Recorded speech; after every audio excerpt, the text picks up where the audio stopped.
en esta computadora. Ya estamos grabando. Esto es Derecho Civil 4 contratos. Segunda patita del Zoom. Ya. Vamos entonces con nuestra tarea. ¿A qué se extiende la hipoteca? Dijimos que se extendía sobre el inmueble por su naturaleza y agregábamos, ¿cierto?, allí a los inmuebles por destinación, aquellos que están permanentemente destinados al uso, cultivo o beneficio del inmueble. Y ahora agregábamos también los aumentos y mejoras que puede recibir la cosa hipotecada. Y mencionábamos entre ellos, ¿cierto?, todo aquello que incremente la cosa hipotecada, sea por causas naturales o a consecuencia de la industria humana. Entonces ya hablábamos de la hipoteca, los aumentos que se experimenten por aluvión, a los edificios que se construyan, a las plantaciones que se realicen.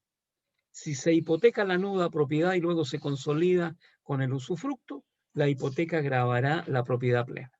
En tercer lugar, señalemos que la hipoteca se extiende a las rentas de arrendamiento de los bienes hipotecados. Y entonces, eso lo tenemos que en el momento en que el acreedor hipotecario ejerza su demanda respecto de la obligación principal, en ese instante puede embargar las rentas. Normalmente lo que ocurre aquí es que el comprador, que es a la vez el mutuario, el deudor hipotecario, ocupa el inmueble para sí, de manera que no suele haber en esas circunstancias arrendatarios. Pero si por negocios, por inversiones adquiere otros bienes, pudiera ser que esta propiedad fuere arrendada. Pero para arrendarla va a requerir este dueño del inmueble hipotecado de la autorización del acreedor hipotecario. Y en esas circunstancias, el acreedor hipotecario puede decirle: perfecto, qué bueno que usted ahora tiene un arrendatario que es esta gran empresa de este banco, otro banco que arrienda la propiedad para uno de sus agentes. Hagamos una cosa práctica, le dicen al mutuario. Cédanos usted las rentas a nosotros. Nosotros lo autorizamos para que usted arriende y convengamos con el nuevo arrendatario que la renta nos la pague directamente a nosotros en abono de su mutuo hipotecario. ¿Le parece? Sí, me parece maravilloso. Así yo me desligo de estar todos los meses teniendo que hacer ese pago. Lo va a hacer directamente el arrendatario. También tenemos que se agrega o se extiende la hipoteca a las indemnizaciones debidas por los aseguradores. La hipoteca se extiende a la indemnización debida por los aseguradores. Algo de lo que mencionamos recién cuando hablamos de el seguro de desgravamen, por ejemplo. La cosa, el Código de Comercio dice la cosa que es materia del seguro es subrogada por la cantidad asegurada para los efectos de ejercitar sobre esta los privilegios e hipotecas constituidos sobre aquella.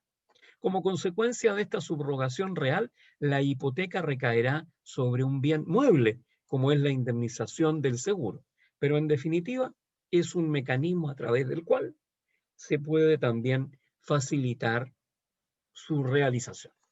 Y tenemos que finalmente se nos dice en este ámbito, cuando estamos hablando de los efectos respecto del predio, ¿cierto?, con relación al inmueble hipotecado, que la hipoteca se extiende al precio de la expropiación del inmueble. ¿Qué estamos diciendo aquí? Estamos diciendo, señor, no será obstáculo para la expropiación la existencia de hipotecas u otros gravámenes que afecten a la cosa hipotecada, expropiada. El acreedor hipotecario en tal caso hará valer sus derechos sobre el precio de la expropiación. ¿Y cómo se hace esto de la expropiación? Normalmente es el fisco el que a través de decretos supremos, establece la expropiación de determinados inmuebles y a continuación de hacerlo, verifican cuál es su valor. Hay una comisión, se llamaba antes Comisión de Hombres Buenos. Esa comisión de hombres buenos, entre los cuales está don Matías Alejandro, que viene llegando en este instante, supongamos que forma parte de la comisión de hombres buenos. ¿Será hombre bueno él? Supongamos que sí. Entonces, Matías, buenas tardes.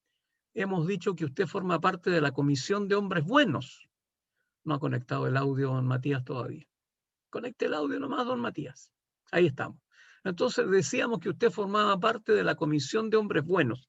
Eran mecanismos, me daría que fue modificado, pero en todo caso, el fisco establece un mecanismo de tasación del inmueble expropiado. Establecido ese monto, se pone en conocimiento del expropiado y, hecho eso, el fisco deposita ese valor en el tribunal que está conociendo de esta gestión voluntaria de expropiación y consigna el valor total de la expropiación. ¿De quién es ese dinerito que viene correspondiente a la expropiación? Estoy hablando de que la expropiación puede ser total o parcial. Supongamos que es total. El cuento que les voy a contar es real y total. Cuando se expropiaron los terrenos para la construcción del embalse Puclaro, que vino a poner, cierto, una cortina cubriendo de lado a lado el valle del río Elqui, lo que significó que todos los predios que quedaban aguas arriba de esa cortina eran expropiados a favor del Estado. ¿Para qué? Para que fueran cubiertos con el agua que se iba a acumular en ese lugar. Entre esos predios que allí estaban instalados, ocurre que había uno que tenía una hipoteca constituida a favor del Banco del Estado. Y en esas circunstancias, entonces, allí el fisco pagó el valor de la expropiación y lo hizo consignando esos montos en el tribunal. Tengo entendido que era una cantidad del orden de los 600 millones de pesos de época actual. En esa época deben haber sido algo así como 1,5 millones de dólares, porque era un valor mucho mayor. Pues bien, el propietario del inmueble vino un día a La Serena, porque él era del Valle. Vino un día a La Serena porque había visto que algo había aparecido en el diario con respecto a la expropiación de los terrenos del embalse Puclaro, porque eso además se publica en los diarios. Aviso de expropiación sale. Y entonces el señor preguntó en el tribunal: oiga, ¿y a mí me pagaron expropiación? Y el ciudadano del tribunal le dijo: sí, aquí está, mire, son 642 millones de pesos. Mire. ¿Y eso cómo se hace para sacarlo?, le dijo él. Entonces, muy simple, le dijo el funcionario: presente un escrito y diga que se gire cheque a su nombre. Y él lo hizo. Haciéndose el cucho, pidió que se girara ese valor para él. Y se olvidó en ese instante que él estaba debiendo todos esos dineros al Banco del Estado, que era el que le había prestado la plata durante largos años para trabajar su propiedad. Y entonces, tan tranquilamente como eso, 4 o 5 días después, volvió al tribunal y dijo: ¿estará listo mi cheque? Sí, le dijeron: aquí está. Pasó de la secretaria y dijo: vengo a buscar un cheque, yo soy fulanito de tal. Sí, señor, ni un problema, tome asiento, por favor. Mire, aquí está su cheque, ya está hecho. Aquí tiene que firmar aquí, tiene que firmar acá. Muchas gracias. Cuide su platita, le dijeron. Que le vaya bien. Gracias, gracias. Y se fue. Y el Banco del Estado andaba con su pato amarillo por otro lado. No había ido al juzgado el patito a mirar y a cuidar su platita. Cuando se enteraron, que tengo entendido ocurrió como un mes, 2 meses después, el procurador del Banco del Estado se dio una vuelta por el tribunal y alguien le comentó, oye, así que se les acabó el juicio, les pagaron todo. ¿Cómo? No, si nosotros estamos en juicio. Pero ¿cómo le dijeron? Si expropiaron esas propiedades, fueron expropiadas y ya hasta las pagaron. No digas que eso. Y empezó a averiguar y efectivamente encontraron que el fisco había expropiado y había pagado la expropiación. Ah, dijo, pero esa plata es nuestra, dijo, porque a mí me enseñaron cuando estuve en la universidad que el acreedor hipotecario puede hacer valer sus derechos en el precio de la expropiación.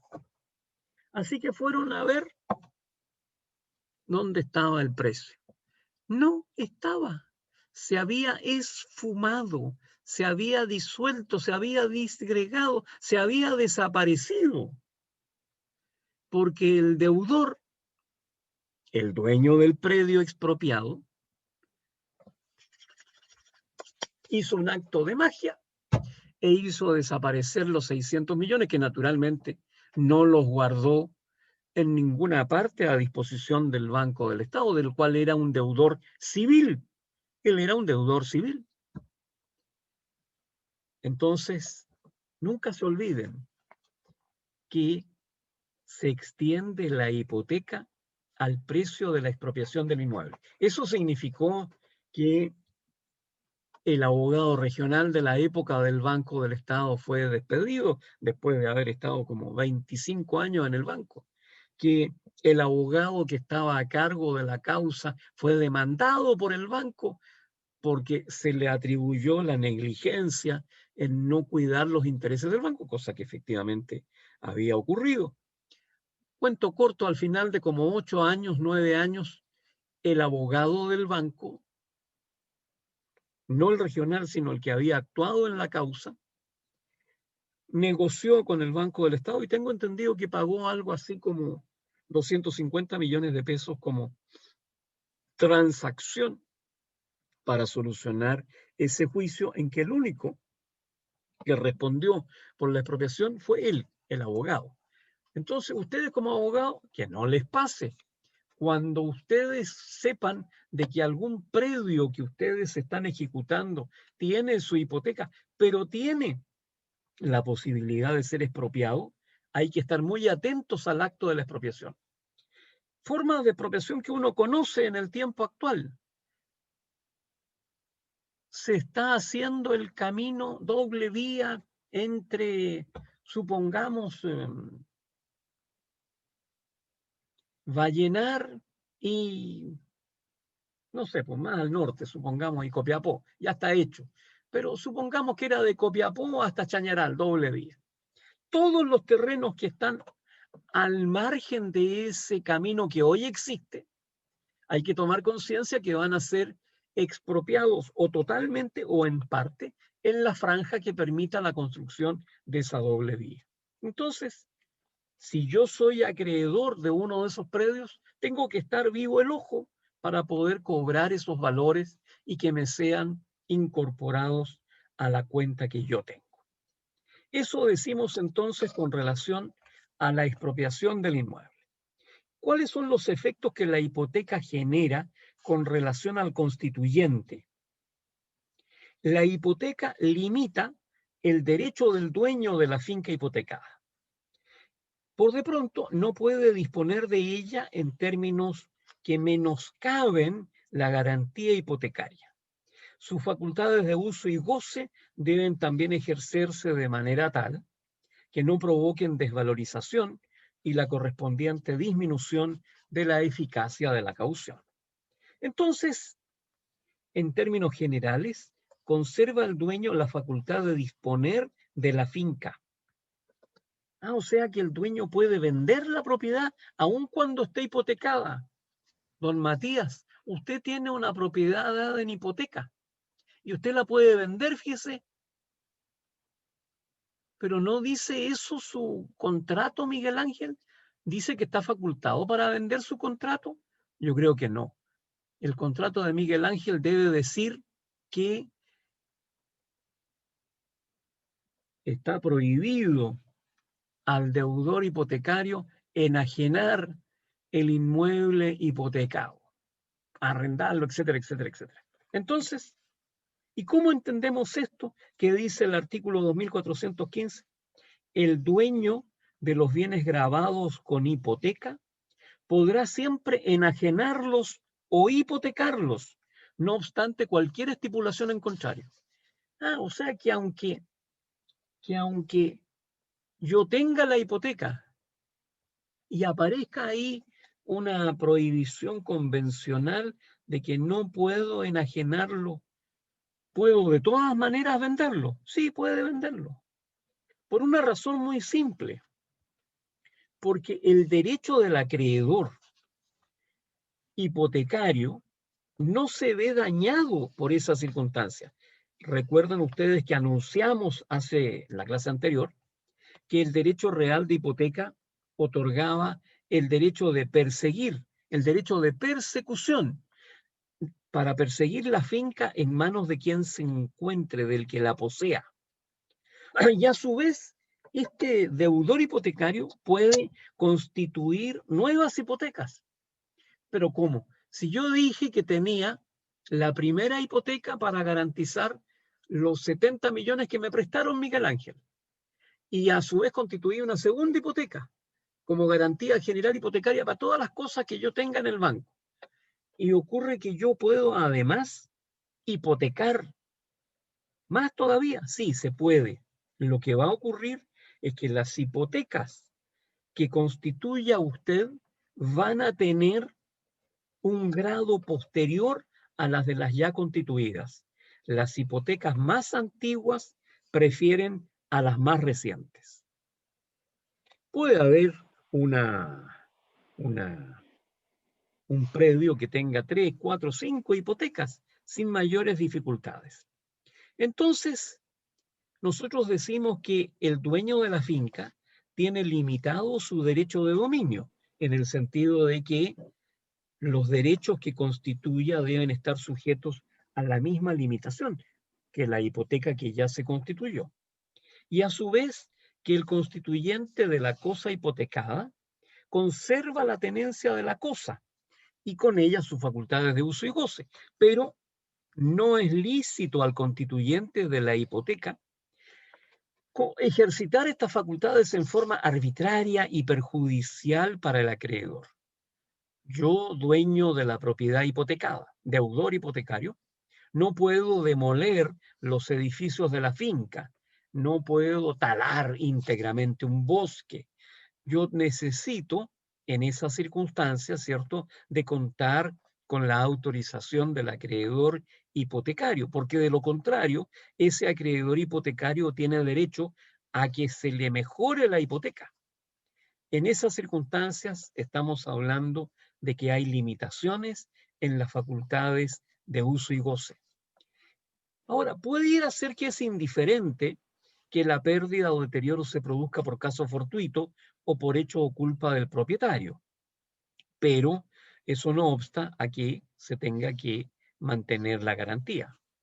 La pérdida o deterioro puede hacer insuficiente la garantía hipotecaria.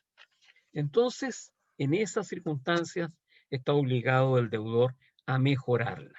¿Qué derechos tiene el acreedor en caso de pérdida o deterioro de la finca hipotecada?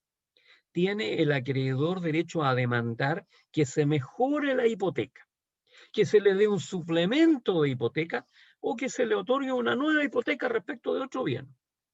Puede igualmente solicitar el acreedor que se le otorgue otra seguridad equivalente, que podría ser una prenda, ¿cierto?, o fianzas. A falta de cauciones, tiene el acreedor en último camino que sería variable según las características de la obligación principal. Si la deuda es líquida y no condicional, puede el acreedor demandar el pago inmediato, aunque exista plazo pendiente. Y si la deuda es ilíquida, condicional o indeterminada, el acreedor podrá impetrar las medidas conservativas que el caso aconseje. De manera que eso es lo que puede ocurrir con respecto al constituyente. Tiene estas limitaciones. ¿Qué más decimos? También hay efectos respecto del acreedor hipotecario. Cuando se constituye una hipoteca, los derechos que la hipoteca otorga al acreedor hipotecario son sustancialmente tres, don Miguel Ángel. Tiene el derecho de venta, tiene el derecho de persecución y tiene el derecho de preferencia. ¿En qué consiste este derecho de venta? El acreedor hipotecario tiene respecto de la finca hipotecada el derecho de hacerla vender para pagarse con su producto. El artículo 24 dispone: el acreedor hipotecario tiene para hacerse pagar sobre las cosas hipotecadas los mismos derechos que el acreedor prendario sobre la prenda. ¿Qué más decimos? Decimos que la realización de la finca hipotecada no está sujeta a ninguna norma especial. Se sujeta a las reglas generales que rigen la realización de los bienes inmuebles en el juicio ejecutivo. Los bienes se venden en pública subasta ante el juez que conoce del juicio ejecutivo o ante el tribunal en cuya jurisdicción se encuentren los bienes hipotecados. Hay que tasar, eso sí, los bienes, ¿cierto? Y se tiene como tasación normalmente el avalúo vigente, a menos que el ejecutado solicite se practique una nueva tasación, cosa que habitualmente se hace. Porque ¿qué ocurre? Ocurre que las personas habitualmente, respecto de la tasación que el Servicio de Impuestos Internos tiene respecto de los bienes raíces, no suelen ser muy informativos los propietarios. No suelen avisarle que se construyó un inmueble sobre él, que tiene tales y cuales dimensiones, que se construyeron piscinas, que se construyeron quinchos, que se construyó otra casa, de manera que muchas veces aparece el inmueble como un sitio eriazo.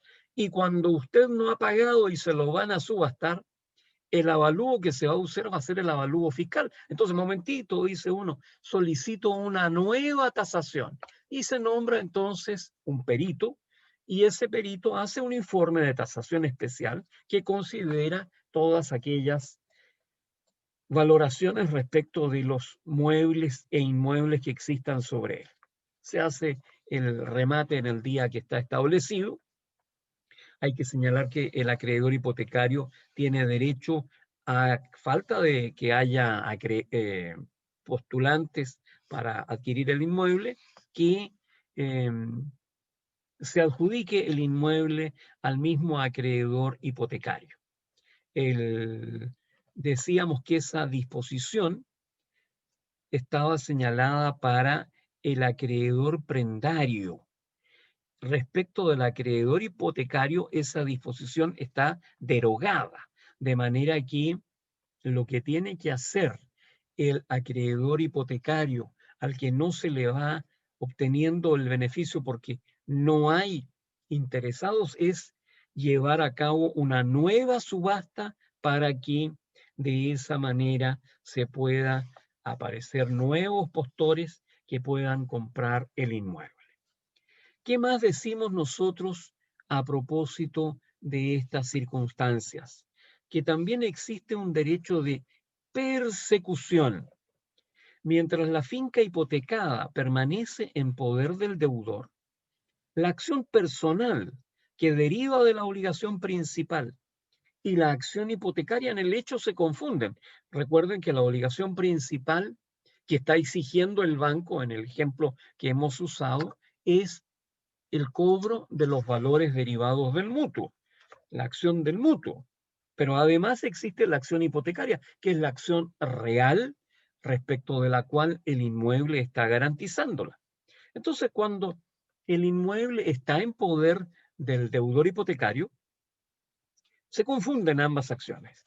Pero cuando la finca es enajenada, que decíamos que era algo que el deudor podía hacer, entonces ahí la cosa cambia.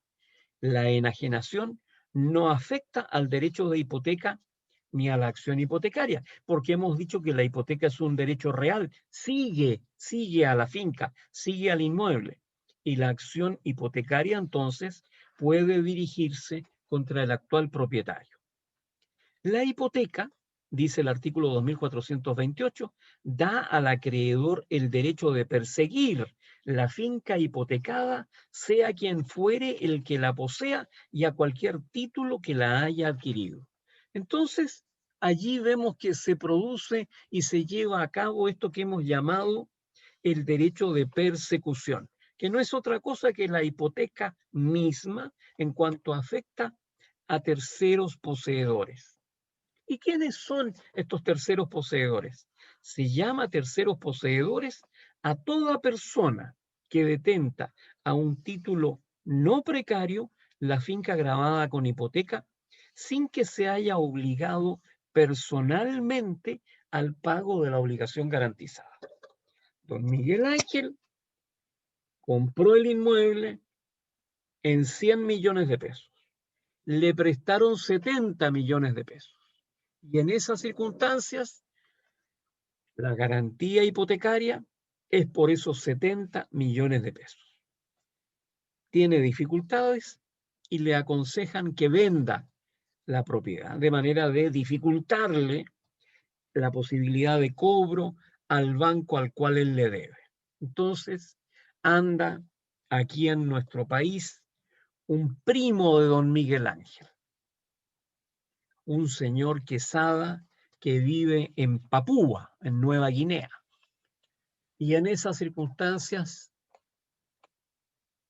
don Miguel Ángel le dice, quiero que tú seas el dueño de esta propiedad para que el banco, si tiene que cobrarnos, se demore en cobrarnos, porque tú más encima, tú eres explorador allá en Papúa Nueva Guinea, andas como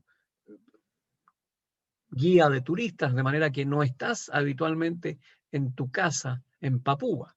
De manera que en esas circunstancias entonces yo quiero que tú me la compras. Y bueno, esa la compra y ponen el domicilio de don Miguel Ángel en Papúa, Nueva Guinea. Por consiguiente, él es un tercer poseedor, ¿cierto? Detenta el inmueble grabado con hipoteca sin que se haya obligado personalmente al pago de la obligación garantizada. Se denomina a esta persona tercero para significar su condición de extraña a la deuda. Es distinto este señor Quesada de Papúa con este señor Quesada don Miguel Ángel, ¿cierto? Ocurre que el único vínculo que les liga con el acreedor a este tercer poseedor es la posesión de la cosa afecta al gravamen real.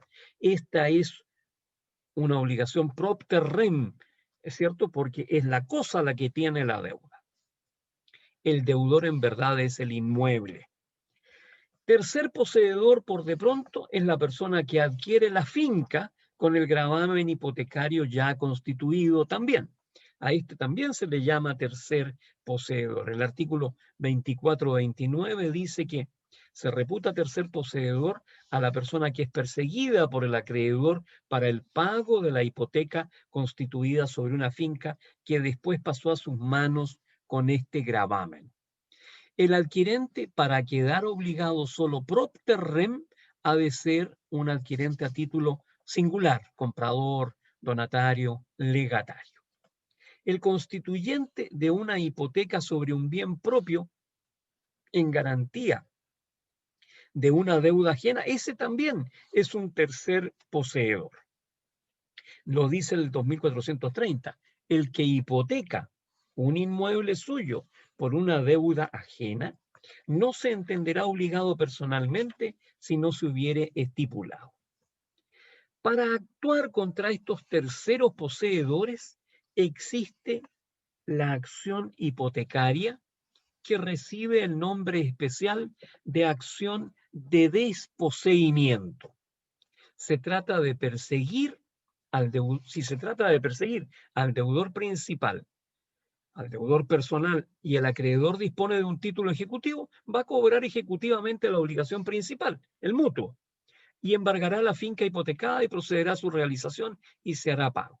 En caso de que no disponga de un título ejecutivo, hay que declarar previamente la existencia de la obligación y se procede entonces contra el tercer poseedor.